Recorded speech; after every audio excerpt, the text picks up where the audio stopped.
Bonjour à tous, bienvenue sur le podcast Coach chez moi, un espace de conseil en ressources humaines pour vous aider à trouver le poste qui vous correspond et cerner les enjeux du recrutement. E-réputation, soft skills, stratégie de recherche, handicap et emploi, reconversion professionnelle, retrouvez toutes ces thématiques et bien d'autres sur Coach chez moi. Je suis Dorian, votre hôte sur ce podcast. J'évolue chez LHH Recruitment Solutions, cabinet de recrutement et accompagnement d'experts, de cadres et de dirigeants. Parce que chez LHH Recruitment Solutions, nous savons que le monde du travail change rapidement, nous vous livrons dans ce podcast les conseils pour vous aider à construire la vie professionnelle qui vous ressemble, et ce tout au long de votre carrière. Prêt pour rentrer dans le monde des RH ? C'est parti, bonne écoute. Il est possible qu'un recruteur vous demande en entretien « Parlez-moi de l'un de vos échecs ». Pourquoi cette question ? Comment choisir le bon sujet pour y répondre ? Et surtout, comment en parler ? C'est notre sujet d'aujourd'hui au cours duquel vous devriez pouvoir trouver la meilleure tactique pour sortir votre épingle du jeu. Également au sommaire de ce podcast, la question du licenciement cadre et comment cette situation peut être vue comme une opportunité de rebondir professionnellement. Alors tout d'abord, pourquoi interroger sur l'échec ? Commençons par la base. Le dictionnaire Larousse définit l'échec comme le résultat négatif d'une tentative, d'une entreprise ou encore un manque de réussite. Mais même si les objectifs initiaux n'ont pas été remplis, l'échec peut toujours comporter une part de réussite. Avoir su faire preuve de réactivité et d'adaptation, avoir trouvé des solutions subsidiaires, avoir appris. C'est ce type de retour qu'atteindra le recruteur en vous posant la question de l'échec. L'idée ici est de vous tester à la fois sur le fond et la forme, c'est-à-dire sur votre capacité à rebondir, mais aussi sur la façon dont se structure votre argumentation face à une interrogation qui peut s'avérer compliquée.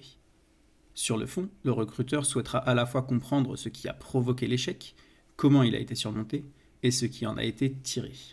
Dans ce cadre, comment choisir le bon sujet ? Ce sera celui avec lequel vous êtes à l'aise et surtout celui qui révèle le meilleur de vous-même.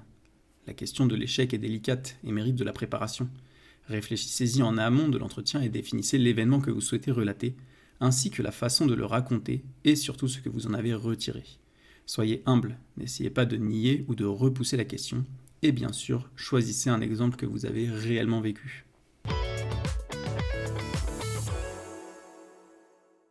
Concrètement, comment en parler ? Pour structurer votre réponse, vous pouvez appliquer la méthode STAR, un acronyme signifiant situation, tâche, action et résultat. Expliquez le contexte de la situation choisie pour que votre interlocuteur comprenne les enjeux et quelles étaient les parties prenantes du sujet. Restez transparent et factuel sans vous étendre sur les détails. La tâche évoquée dans la méthode STAR correspond à votre rôle, expliquez-le et prenez soin de ne pas renvoyer la faute sur les autres ou sur la fatalité, mais énoncez plutôt les responsabilités de chacun. Expliquez ensuite l'action et ce qui n'a pas fonctionné. Enfin, pour conclure sur le résultat, appliquez-vous à détailler comment vous l'avez surmonté et ce que vous avez retenu de positif de cette expérience. Pour cela, ayant en tête qu'il est possible de valoriser à la fois vos compétences dures et douces. Les compétences dures, aussi appelées hard skills, peuvent être par exemple les techniques de gestion de crise, vos capacités rédactionnelles ou le traitement d'une base de données. Vos compétences douces ou soft skills correspondent davantage à des aptitudes liées à votre personnalité. Cela peut être votre gestion du stress, votre capacité à communiquer ou encore votre débrouillardise. Bref, la clé pour répondre à cette question délicate est de montrer que cet échec vous a permis de grandir et d'acquérir de nouvelles compétences. Enfin, il est également possible, en prenant du recul, de s'interroger sur la façon dont vous auriez pu gérer cette situation différemment. Aurore Cazoran, manager LHH Recruitment Solutions au bureau de Lyon, nous livre son point de vue sur cette question de l'échec, l'enjeu que cette interrogation représente pour le recruteur et ce qui caractérise un bon exemple d'échec à aborder en entretien. Pour un recruteur, tout l'enjeu de vous questionner sur vos échecs professionnels réside dans l'observation de la capacité du candidat à se remettre en question, prendre du recul, faire preuve d'humilité et aux conséquences qu'il en a tirées. On apprend toujours plus de ses erreurs et c'est important de pouvoir leur transmettre. Alors bien évidemment aussi, ça va témoigner de la manière dont le candidat a vécu ce moment et de la façon dont il gère ses émotions et sa résistance à l'échec. Nous pouvons ainsi identifier la manière dont le candidat gère la pression. Tout le monde a vécu un échec professionnel. Le plus important est de le savoir et de se montrer honnête envers le recruteur et soi-même. Lorsqu'au cours d'un entretien, un recruteur vous pose la question d'un échec professionnel à aborder, il est important de se rappeler une chose. Tout échec est bon à vivre. Et c'est même important. Alors certes, on n'aime pas ça, notre ego est rarement épargné, mais il nous a permis d'avancer, de prendre de la hauteur et de prendre conscience aussi qu'il est surmontable. Je peux vous donner un exemple à ne pas donner surtout. C'est celui où on n'assume pas l'échec, celui où on blâme et accuse l'autre, la société, le contexte économique, le directeur. Même si bien sûr cela peut avoir joué un rôle, il faut éviter d'employer ce type d'exemple. Le bon exemple, c'est quoi ? C'est celui dont on retient quelque chose sur soi. Celui où on a pris du recul et on est capable d'en parler, simplement et synthétiquement. Une situation où on s'est posé les bonnes questions. Comment et pourquoi c'est arrivé ? Quel rôle j'ai joué ? Et enfin, se demander ce que l'on aurait pu faire différemment pour obtenir un meilleur résultat. Et bien sûr, d'être en mesure d'apporter les réponses.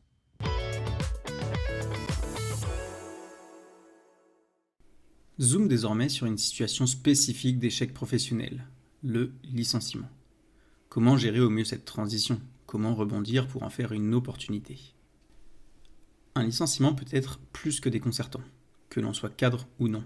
Si cela fait plusieurs années que vous êtes dans la même entreprise et que vous avez travaillé dur pour atteindre ce statut, cette période peut même être particulièrement difficile pour vous.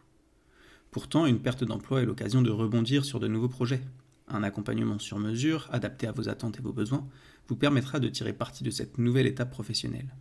Pour commencer, quelques chiffres sur le licenciement des cadres.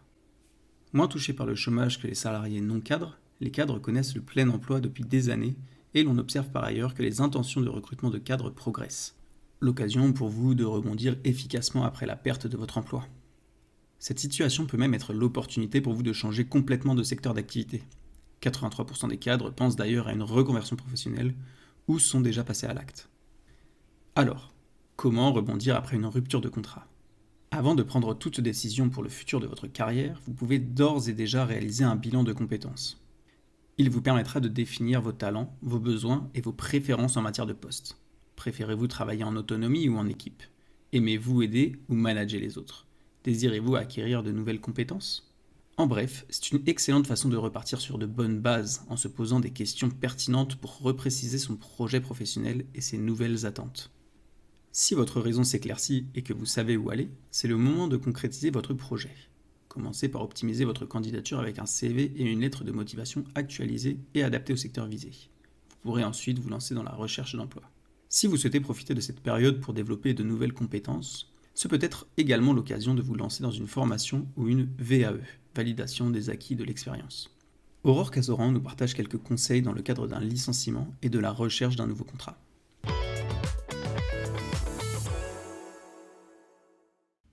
Si je devais apporter un ou plusieurs conseils à une personne qui a été licenciée et qui est en cours de process de recrutement, ça serait tout d'abord d'en avoir fait le deuil.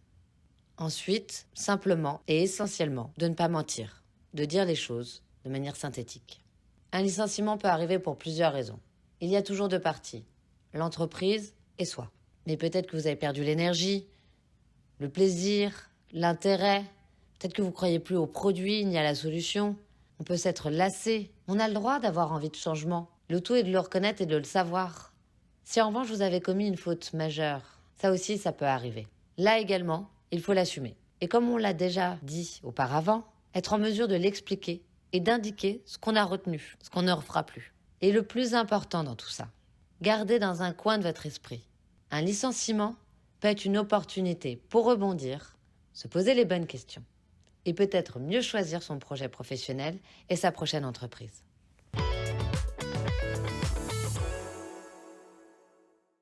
Lorsque l'on apprend son licenciement, qu'il soit anticipé ou annoncé du jour au lendemain, la première chose à faire est de s'entourer.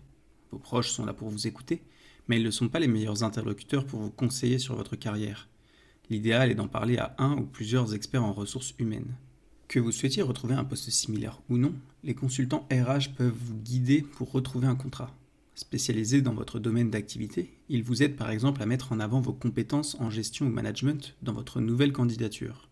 En sollicitant un cabinet de recrutement, vous serez guidé pour aller de l'avant avec des conseils et des outils pratiques. Vous bénéficierez également du carnet d'adresses du cabinet. Par ailleurs, les consultants spécialisés pourront partager votre CV auprès des entreprises clientes en recherche de talents, sur la base de vos attentes en termes de mobilité, rémunération, mission recherchée.